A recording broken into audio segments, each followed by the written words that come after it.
is that maybe there's the ability for people to feel brave enough to, for good reason, and listen to that voice or whatever that thing is, at the risk of, not achieving some of their wildest goals, or continuing on. I mean, both of the people that I'm talking about, I think, have achieved probably some of their wildest goals. But I've been on tour, I've been on films, I've done things in my life where I'm like, oof,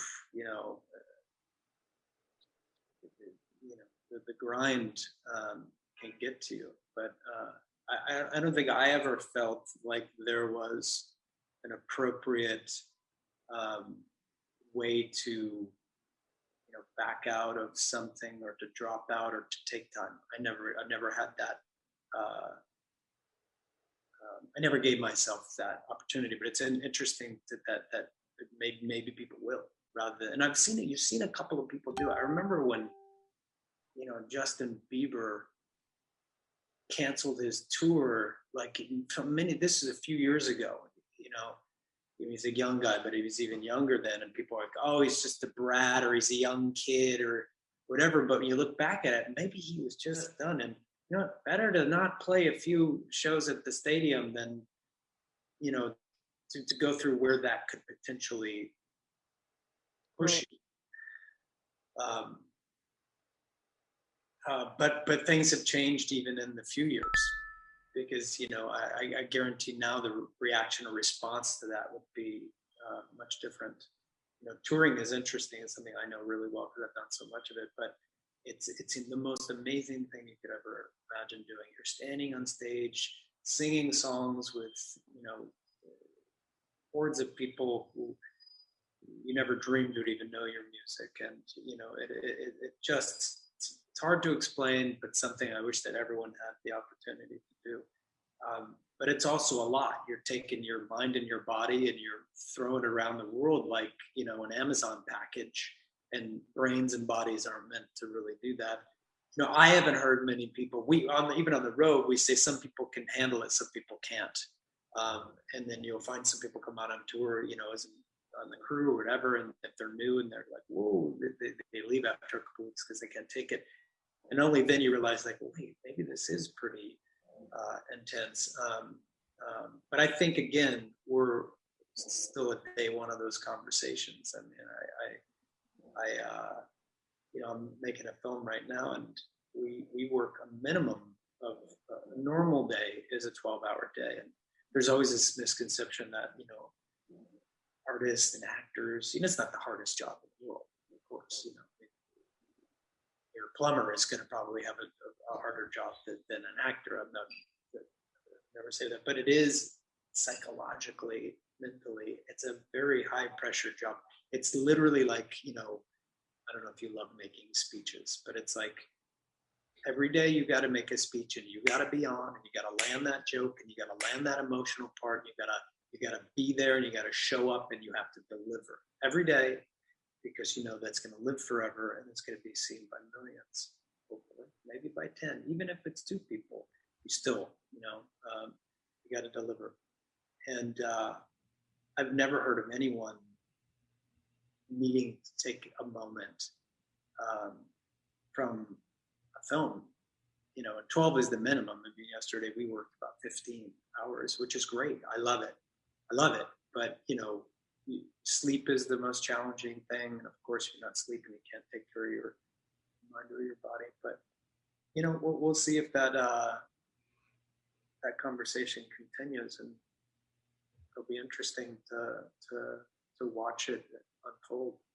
I'm curious. Yeah. How do you take care of your mental health, like during these 15-hour days? I mean, obviously sleeping, I imagine. Do you meditate? I learned the way that I take care of myself is, and it took me a while. I'm no spring chicken.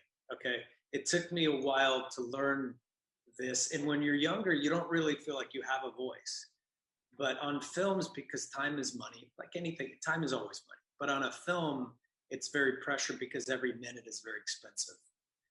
And I say it's one of the few jobs where you'll see a grown person, when something needs to be done, running from one end of the room to the other to get it, whatever it is, and the pressure is intense. Again, it's not the only job that's intense out there. There are a lot of jobs. You know, working at an ER be a similar sort of thing where people put the, you know, sleep probably is the last thing on the list. You know, you sleep 4 hours, well, you show up and you do another shift. My mom worked at a hospital for 20 years. She was a nurse. I saw that firsthand.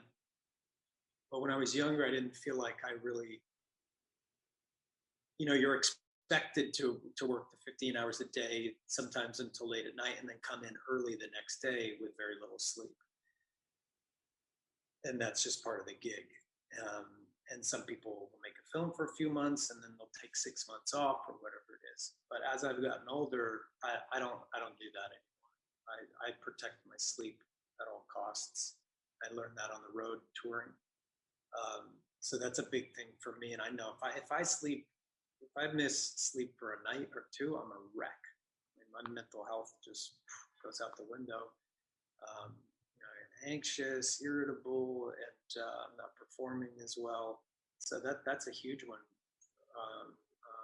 for me on films, is really just making sure that you're rested and that you have a little time to breathe. And of course, a little meditation is good. Mamoon, what about you? Curious how you take care of your mental health. Things, you know, we look at as, I don't know. I think they all of those things have served me really well in my life. But again, it's about balance. Equanimity is a great word, and a word that I spent a lot of time with. But it's balance. It's okay to work a 15-hour day. I love it. I love it. I love a challenging, pressure-filled day. I love it. Love touring around the world and being exhausted, as long as I have some balance. And I think that's the key. Yeah, I like that a lot. I often think about, I mean, especially for professionals in the working world, I mean, I'm sure it's similar with actors and professional athletes, but, you know, don't listen to me because all I do is work, but I do make sure I sleep. I do make sure I spend time, you know, I spent the entire, you know, lockdown meditating 2 hours a day. And that was a blessing for me. Changed my life.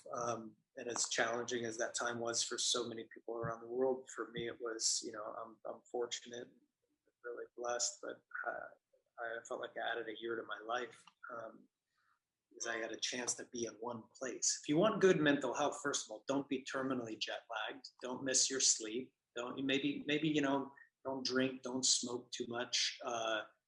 You know, try to eat well. All of the basic stuff that your grandmother would tell you to do. First of all, check that off. And if you need to dig a little deeper, you know, start asking those big questions and get some help and, you know, professional help. Talk to your friends as well if you can't afford that, and your family. But you know, I'm a big believer in checking off those simple boxes. You know, eat well, sleep well, exercise, stimulate your brain and your body, and then see where you're at. You know, we all have our own path, as imperfect as it is. And you know, I think the most important thing is to ask the questions. At least that's what I found in my life. And you know, this crazy time we're all living through, it's so bizarre, this time.